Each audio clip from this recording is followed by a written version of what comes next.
Order! Order! You are an incorrigible delinquent at times. Behave yourself, man!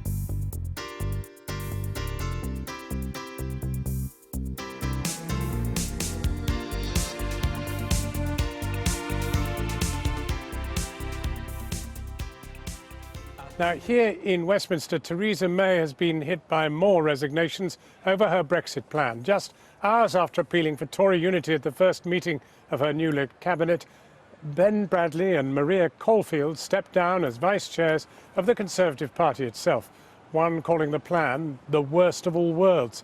The PM didn't get much help either from President Trump, who described the UK as in turmoil and said Boris Johnson was a friend of his.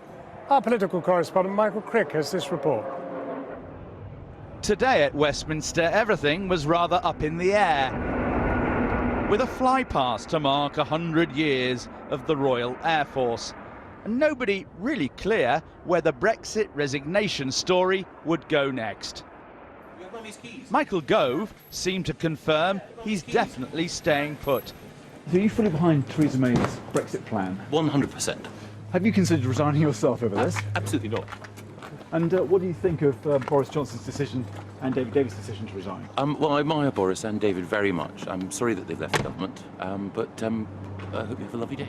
And is Theresa May now in trouble as a result of all this? No. Another Brexiteer, Esther McVeigh, stays loyal too. Do you have full confidence in Theresa May? Of course I do. As Theresa May's new cabinet met for the first time, the PM hoped to restore order to the Brexit process and to party ranks. Then backbencher Andrew Bridgen popped up. I'm just going to see Mr. Brady. I've got a meeting with him. He'd gone, we soon learned, with a letter calling for a confidence vote in the Prime Minister.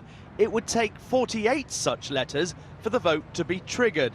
But the tactic isn't being adopted by most hardline Brexiteers, it seems. At least, not for now. The one thing we don't need now is any kind of leadership battle. Not only would that undermine the negotiations going on, we wouldn't have anybody doing negotiations, presuming the negotiation would stall.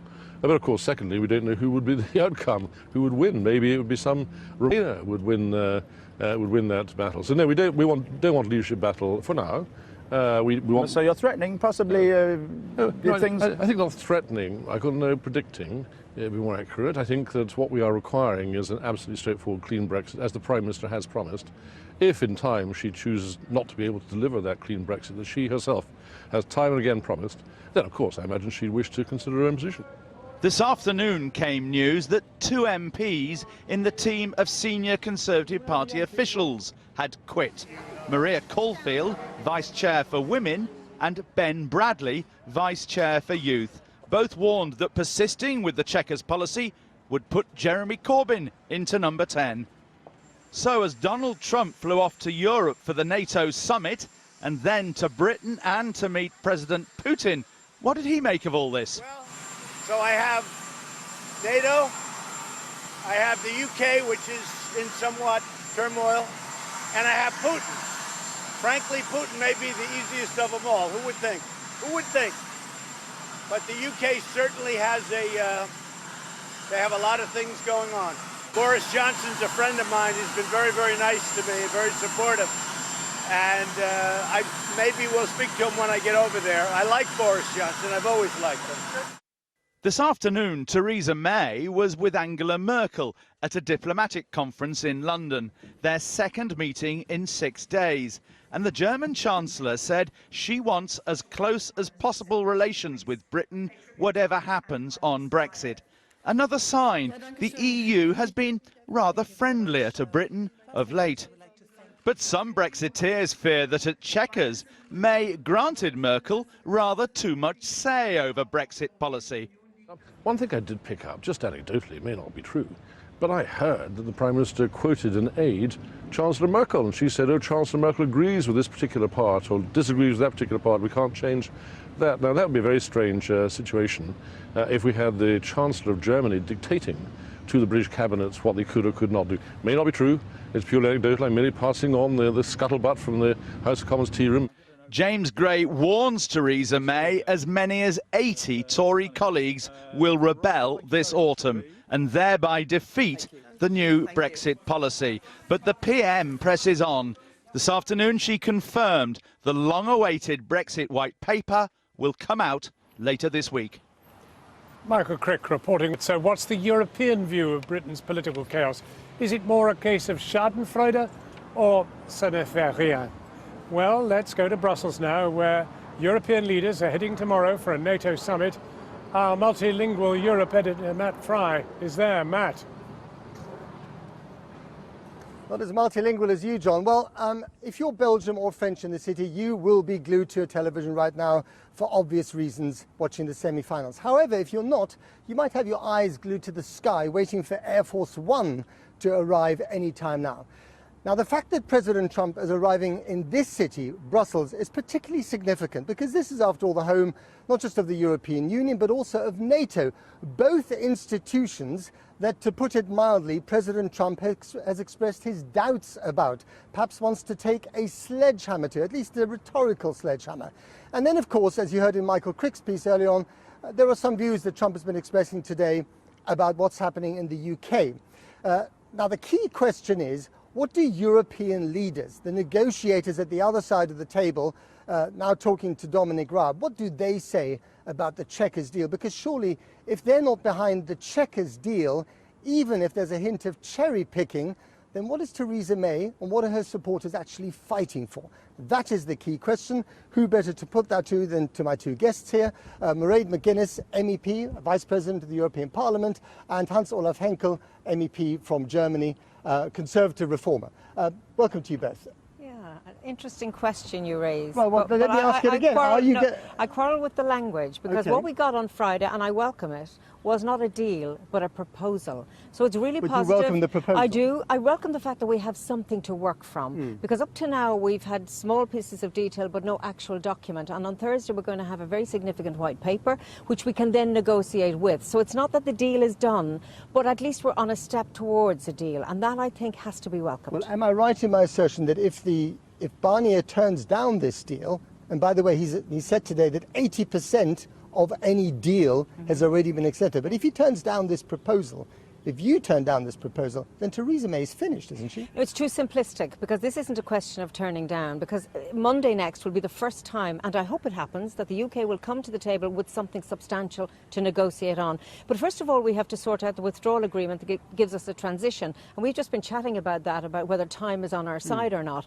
Even though there have been huge events in the UK over the last 48 hours, I still think it's quite significant that the Prime Minister is holding firm that she will come with this proposal, and from our side, that is positive, and we have a lot of work to do, but the deal isn't done. The proposals are drafted. Heading in the right direction? Look, I think I'll suspend judgment, but I hope so. I think on Thursday I'll be able to answer that question when I read the document. Hans-Olaf Henkel, what do you think? Well, I agree with everything she said. However, That's a shame. However, I must say that I'm opposed to Brexit in any case, because it is a clear lose-lose situation for both Britain and the European Union. Right. And that the fact that it is also a lose-lose situation for the European Union has not really been understood by Barnier. So my conclusion from this proposal from Chequers is, number one, it's yes, it is a step in the right direction, but I don't understand why they don't choose a customs union, because that is much better for British business, by the way, for European business, and for the border between Northern Ireland and Ireland. Which is my big issue. Yes, and I represent that. I was going to get to that in a minute. Yeah, but then I go a step further. I think I've noticed what President Tusk said yesterday. And I think we should not only sort of work on what kind of a Brexit deal. We should step back and say, look, folks, this is a catastrophe. We now realize... You call the whole thing off. Yes. And here Brussels, I think, has something to do. It is now up to Brussels to move and not only discuss the British proposal, but follows the suggestion of Mr. Tusk and make a new offer for Britain. But that's politically unrealistic at the moment. Hang on a minute. Well, yeah, look, of course, everybody has said at 10 o'clock at the time of the referendum that the Brexit was unrealistic, and we have had countries like Ireland, Denmark and France where people changed their mind. And I think the quote to say that a democracy which can't change its mind when the facts change is not anymore a democracy. Yeah, you're going to be disappointed because I agree with you, except this is a reality that the United Kingdom has voted to leave, and I haven't got a sense in which there is an appetite for another referendum. But I do think that there is an appetite for a less harsh Brexit than originally. Especially you represent the border regions of Ireland. You have skin in this game. You want there to be the softest possible Brexit. I do, because I think it's in the best interest of all of us. And frankly, you're right about one thing. Brexit is a lose-lose for Europe and the United Let's move Kingdom. on to Trump. Trump is arriving as we speak. How big of a challenge is he to the future of NATO and Europe? Well, it's very difficult to comment on Trump, but on one thing he is right, that is to challenge the German government on its spending for defense. There's no question that Germany spends only 1.1% of its GNP. It should spend more. They should spend 2%, which is the official target agreed upon by the German government. We cannot leave it to... This, by the way... That wasn't him. No, this was a Harley Davidson, which becomes now more expensive because of Trump. Nicely spotted. Yeah. But no, my point is that I think Germany is very well advised to spend more on defense. We can't leave it to the Brits. But this isn't just about defense spending, this is about more, isn't it? This man, I'm wondering, does he actually believe in the alliances, in the values that have kept Europe prosperous and safe for the last 70 years? I don't think he does. I think his belief is in himself and his nation, and there is a sense that that happens in some other places as well, that we're better off on our own and we challenge the other. When it comes to the question of security and defence, it is now a bigger issue in the European Union.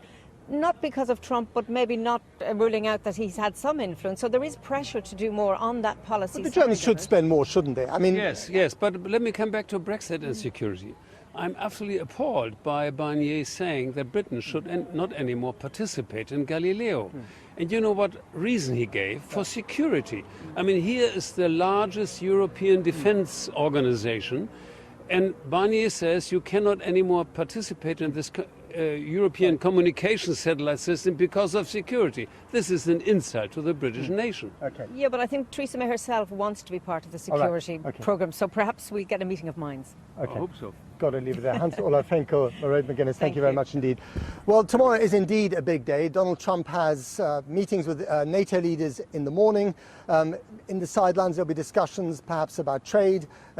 Perhaps he'll have a one-on-one with Angela Merkel, which is always an uncomfortable affair for him. But I think it's fair to say that with his visit to Brussels, then to London, and then to Helsinki to meet Vladimir Putin, this is an absolutely crucial week for the future of the Western alliance. Back to you, John. Matt, thank you for that.